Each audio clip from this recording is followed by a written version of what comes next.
Bonjour, je m'appelle Jérôme Raffnet et je vous partage sur ce fil de podcast la synthèse de cours donnés dans différents instituts depuis 2004 autour des théories et des pratiques médicales issues des traditions anciennes d'Orient et d'Occident. Bienvenue sur Énergie Tradition Santé à tous ceux qui nous écoutent avec discernement.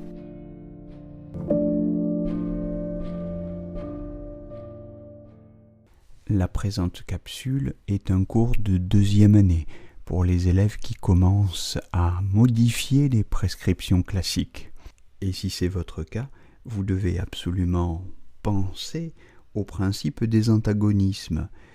Et ces antagonismes sont des remèdes cités dans les 2 chansons des 18 incompatibilités et des 19 craintes, les Shi Ba Fan et les Shi Jiu Wei.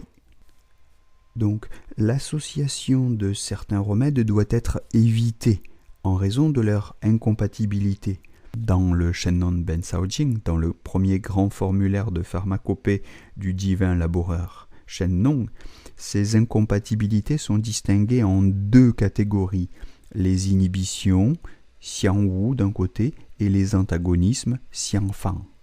Mais dans le Zhi Ben Sao, on décrit 60 sortes de remèdes qui s'inhibent et 18 sortes de remèdes antagonistes.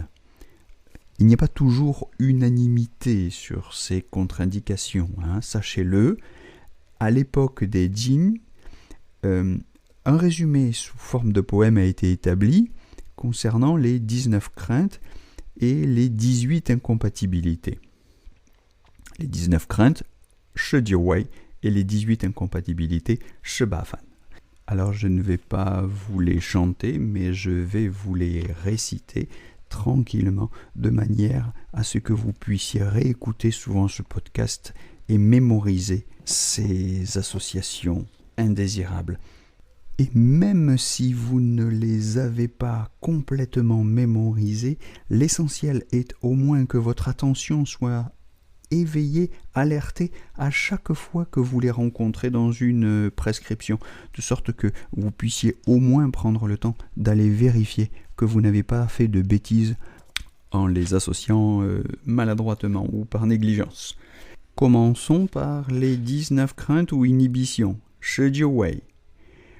Liu Huang, le sulfure, et Pi Xiao, le mirabilitum, s'inhibent. Shui Ying, hydragyrome, et Pi Shuang, arsenicum, s'inhibent. Ludang, euphorbia ebracteolata, et Mithuosin, lithargyrome, s'inhibent. Badao, semaine crotonis, et Tianyuzi, semaine pharbitidis, s'inhibent. Dingxiang, floss cariophylie, et Yujing, tuber curcumae, s'inhibent.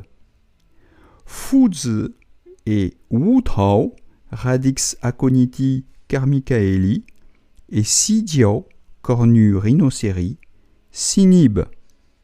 Cao Wu, radix aconiti cusnesophii, et Sijiao, cornu rhinocéri, s'inhibent. Xiaoshi, Callium nitricum, et Sanlin, Rhizoma spargani stoloniferi, s'inhibent. Zhaogui, Cortex cinnamomicaceae, et Tshishizhi, Aliocytum rubrum, s'inhibent. Zhenshen, Radix ginseng, et Wulingzhi, Excrementum trogopteri seupteromi, s'inhibent. Voilà, c'était la liste des 19 craintes ou inhibitions. Passons maintenant à la liste des 18 incompatibilités.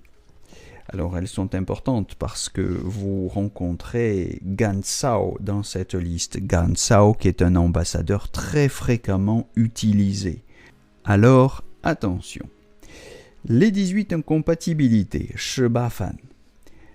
Gan Sao, radix glycyrisé, uralensis, est incompatible avec Gansui, Radix euphorbia gansui, Jingdaji, Radix euphorbia noxiae, Reizao, Herba sargassi, et avec Yuan Roi, Flos Daphnes Genqua. La deuxième série concerne Wu Tao, Radix aconiti carmichaeli. Wu Tao est incompatible avec Beimou, Bulbus fritillariae, avec Gualao, Fructus trichosantis, avec Bansia, Rhizoma pineliae ternatae, avec Bailien, Radix ampelopsis japonicae, avec Baiji enfin, Baiji Rhizoma bletilae striatae. Une troisième série d'incompatibilités concerne l'ilou. L'ilou, c'est Radix et Rhizoma veratri. L'ilou est incompatible avec Genshen, Radix ginseng, avec Beishachen, Radix gleniae litoralis, avec Dangshen, Radix salviae miltiorizae, avec Xuenshen, Radix scrofulariae nicpoensis, avec Sising, Herbacum radiceasari, avec Beishoyo enfin, Beishoyo, c'est la pivoine, Radix paenioe lactiflorae. Voilà pour cette liste des 18 incompatibilités. Je me permets de terminer ce podcast en insistant sur la nécessité de le réécouter souvent. Si vous souhaitez modifier les prescriptions classiques, je pense que vous avez bien repéré qu'il y a là un certain nombre de plantes ou de produits qui sont d'un usage très courant.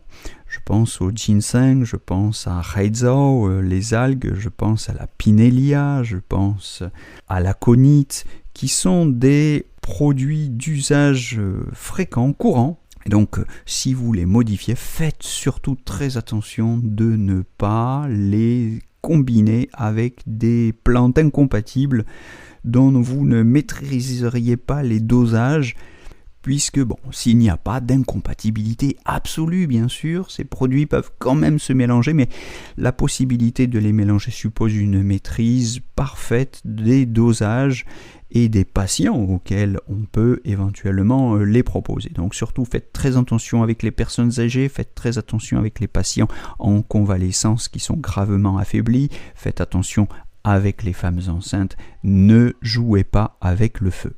Voilà. Après ces précautions d'usage, mais tout de même nécessaires pour éviter de nuire à nos patients et puis à la bonne réputation de la médecine traditionnelle chinoise, je vous souhaite de bonnes études et une belle journée.